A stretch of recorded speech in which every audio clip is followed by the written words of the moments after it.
Praise the Lord, ஹல்லேலூயா. கிறிஸ்துவுக்குள் பிரியமானவர்களே, இந்த அருமையான காலை வேளையிலும் தேவ சமூகத்துக்கு வந்தவங்க ஒவ்வொருவரையும் இயேசுவின் நேற்று நாமத்தினாலே அன்பின் வாழ்த்துக்கள். இந்த நாளிலும் தேவனுடைய வார்த்தை உபாகமம் 31 அதிகாரம் 8வது வசனம்.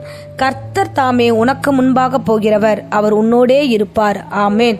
இந்த வார்த்தை காலை வேளையில கர்த்தர் நம்மோடு பேசிக் கொண்டிருக்கிறார். தேவனாகிய கர்த்தர் நம்மோடு இருக்கிறார் என்பதை இந்த வார்த்தை சொல்லுகிறது.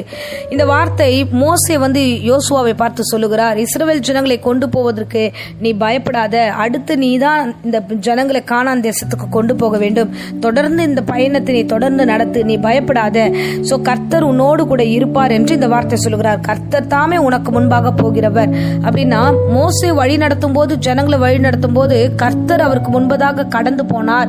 கடந்து போய் ஒவ்வொரு இடத்திலையும் அதிசயத்தையும் அற்புதத்தையும் செய்து ஆண்டவர் இஸ்ரவேல் ஜனங்களையும் மோசையும் வழி நடத்தினார். அந்த எக்ஸ்பீரியன்ஸை தான் இப்ப யோசுவா கிட்ட சொல்றாரு. அப்பா, நீ பயப்படாத, நீ தைரியமா போ, உனக்கு முன்னாடி கர்த்தர் போவாரு, அவர் உன் கூட தான் இருக்கிறாரு, நீ பயப்படாம போ, அவர் உன்னை விட்டு விலகுவதும் இல்லை, உன்னை கைவிடுவதும் இல்லை, நீ பயப்படாமலும் கலங்காகவும் இரு.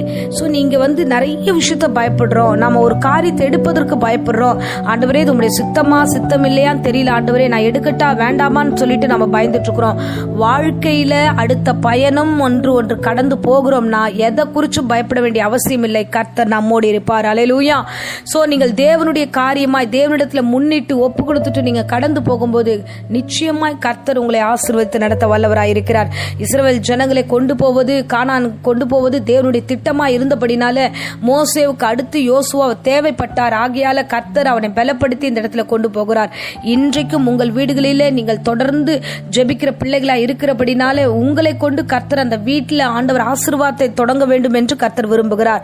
ஆமேன். ஆகையால வீட்டின் காரியங்களை குறித்து பயந்துட்டு இருந்தீங்கன்னா, ஒருவேளை வேலையின் காரியத்தை குறித்து பயந்துட்டு இருந்தீங்கன்னா, ஒருவேளை நீங்க எடுக்க வேண்டிய முக்கியமான முடிவுகளை குறித்து, ஆண்டவரே இது எப்படி நடக்கும், நான் எப்படி செய்வேன், எனக்கு ஒன்னும் புரியலையே, எனக்கு பயமா இருக்கு அப்படின்னு சொல்லி கலங்கிட்டு இருந்தீங்கன்னா, இன்னைக்கு கர்த்தர் சொல்லுகிறார், நீங்க பயப்படவே வேண்டாம், நீ கலங்கவும் வேண்டாம், கர்த்தராகிய தேவன் உன்னோடு இருக்கிறார், நீ பயப்படாம போ. சாட்சி. சோ எபிரேயர் 12 அதிகாரம் 1 வசனத்துல நம்ம வாசிக்கிறோம், இத்தனை திரளான சாட்சிகள் நம்மை சூழ்ந்து கொண்டிருக்கிறது. உங்க ஒவ்வொருத்தரையும் குறித்து சாட்சிகளை நீங்க கேள்விப்பட்டிருப்பீங்க. நம்மளை சுற்றி அநேக சாட்சிகள் உண்டு. அநேக முற்பிதாக்கள் சாட்சிகளா இருந்தது போல இன்றைய தினத்துல அநேகருக்கு ஆண்டவர் அற்புதம் செய்தது போல அடியனுக்கும் கர்த்தர் அற்புதம் செய்தார். ஆமேன். சோ சபையை நிறுவி அந்த சபையை நடத்த வேண்டும் என்பது மிகப்பெரிய ஒரு இலக்கா இருக்கிறது. ஆனா கர்த்தர் சொன்னார், நீ பயப்படாத, நான் உன் கூடவே இருந்து உன்னை நடத்துவேன். யோசுவாவுக்கு சொன்ன அதே வாக்கை அடியனிடத்துல சொல்லி, நான் உன்னை விட்டு விலகுவதுமில்லை, உன்னை கைவிடுவதில்லை என்று சொல்லி இம்மட்டும் அடியன் மூலமாய் கர்த்தர் இந்த சபையை நடத்தி கொண்டிருக்கிறார். ஆமேன். அருமையானவர்களே, இந்த பிரசங்கத்தை கேட்கிறவர்களே, பயப்படாதீங்க. நீங்கள் ஒரு காரியத்தை முன்னெடுத்து நடத்தணும்னு நீங்க விருப்பப்பட்டீங்கன்னா என் தேவன் உங்களை நடத்துவார், அவர் உங்க கூடவே இருப்பார். நீங்கள் பயப்படாம காரியத்தை நடத்துங்க.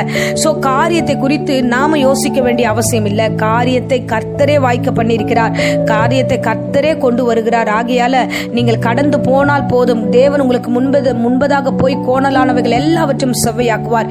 யார்கிட்ட எங்க என்ன பேசணுமோ அந்த பேசுற வார்த்தைகளை அவரே பேசுவார். என் தேவனே எல்லா காரியத்தையும் ஒழுங்குபடுத்தி உங்களுக்காக ஆண்டவர் முன் வந்து நிற்பார். ஆகையால எந்த காரியத்தை குறித்தும் பயப்படாதீங்க. நீங்க சிதறி போக மாட்டீங்க. நீங்க பயம் இல்லாமல் தைரியத்தோடு இந்த காரியத்தை நடத்துங்க. அதுதான் மோசேயுடைய எக்ஸ்பீரியன்ஸான வார்த்தைகள். நீ பயப்படாத, முன்னாடி என்ன நடத்தினாரு, இப்போ உன்ன நடத்துறாரு, எனக்கு முன்னாடி அவர் போனாரு, இப்போ உனக்கு முன்பதாக போறாருன்னு சொல்லி தட்டி கொடுத்து அனுப்புகிறார். அன்பு பிள்ளைகள், நீங்க பயத்தோடு பலவீனத்தோடு ஒருவேளை இந்த காலை வேளையில நான் ஆபீஸ்க்கு எப்படி போவேன், ஸ்கூலுக்கு எப்படி போவேன், இந்த இடத்த விட்டு எப்படி போவேன், இவங்களை எப்படி நான் ஃபேஸ் பண்ணுவேன்ற ஒரு பயமும் நெருக்கமும் இருந்தா இன்றைக்கு நீங்க பயப்படாம போங்க. என் தேவன் உங்களோடு கூட இருந்து பெரிய காரியங்களை செய்வார். ஆமென். அல்லேலூயா. சோ உங்களோடு கூட கர்த்தர் வருகிறார். கர்த்தர் உன்னோடு இருந்தா கண்டிப்பா காரிய சித்தியாகும். ஆமென். மோசேவை கொண்டு கர்த்தர் அற்புதம் செய்தது எவ்வளவு உண்மையோ அதே மாதிரி உன்னை கொண்டும் அற்புதம் செய்வார். யோசுவாவை கொண்டு கர்த்தர் எப்படி எரிகோவையும் யோர்தானையும் கர்த்தர் கடக்க செய்தாரோ அதே தேவன் உங்களையும் உங்களை கொண்டு செய்கிற எல்லா காரியத்தையும் கடக்க செய்வார். பயப்படாமல் கடந்து போங்க. கர்த்தர் உங்களோட கூட இருக்கிறார். கர்த்தர் உங்களோட கூட இருக்கிறார். யோசேப்போடு கர்த்தர் இருந்தார். அவன் செய்வதெல்லாம் கர்த்தர் ஆசீர்வதித்தார். அவன் காரிய சித்தி உள்ளவனாக மாறினான். ஆகையால கர்த்தர் நம்ம கூட இருந்தார், காரியம் சித்திக்கும். கர்த்தர் நம்மோடு இருக்கிறார். ஆகையால காரியம் சித்திக்கப்படும். கர்த்தர் உங்களோடு இருக்கிறபடினால உங்கள் காரியங்களை கர்த்தர் எல்லாவற்றையும் நன்மையாய் வாய்க்க பண்ணுவார். ஆகையால சமாதானத்தோட கடந்து போங்க. உங்களுக்கு முன்பதாக போகிறவர் இன்னார் என்பதை அறிந்து கொண்டீங்கன்னா கண்டிப்பா பயப்பட மாட்டீங்க. மனுஷன் முன்னாடி போனா அவங்க விட்டுட்டு போயிடுவாங்கன்ற ஒரு பயம் இருக்கலாம். ஆனா கர்த்தர் உங்களுக்கு முன்னாடி போறாரு. அதனால எந்த காரியத்தை குறித்தும் பயப்படாம நீங்கள் கடந்து போங்க. கர்த்தர் பெரிய காரியங்களை செய்வார். ஆமென்.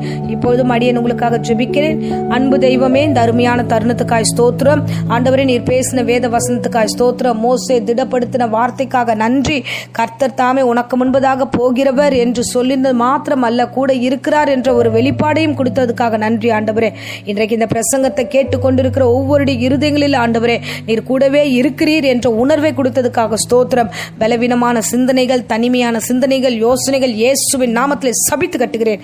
பரிசுத்த ஆவியானுடைய அபிஷேகம் கூட இருக்கட்டும். இஸ்ரவேல் ஜனங்களை நடத்தின அதே தேவன், மோசேவை கொண்டு நடத்தின அதே தேவன், யோசுவாவை கொண்டு நடத்தின அதே தேவன், அடியனை கொண்டு நடத்தின தேவன் பிள்ளைகளையும் கொண்டு நடத்தும், அதிசயத்தை காண செய்யும், அற்புதமாய் வழி நடத்தும். இயேசுவின் நாமத்தில் ஒப்பு கொடுக்கிறோம். இப்பொழுதும் வியாதியோடு பலவீனத்தோடு சோர்ந்து போய் யாராகிலும் இருந்தா இந்த வேளையில பூரண சுகமான் சரித்த நிரப்பட்டும். பலவீனரை திடப்படுத்தும். எல்லா காரியத்தையும் செய்ய அவர்களை உறுதிப்படுத்தும். ஆசீர்வதியும். இயேசுவின் நேற்று நாமத்திலே ஜெபித்து ஆசீர்வாதத்தை ஒப்பு கொடுக்கிறேன். ஜீவனுள்ள நல்ல பிதாவே, ஆமேன். ஆமேன். Praise the Lord. God bless you.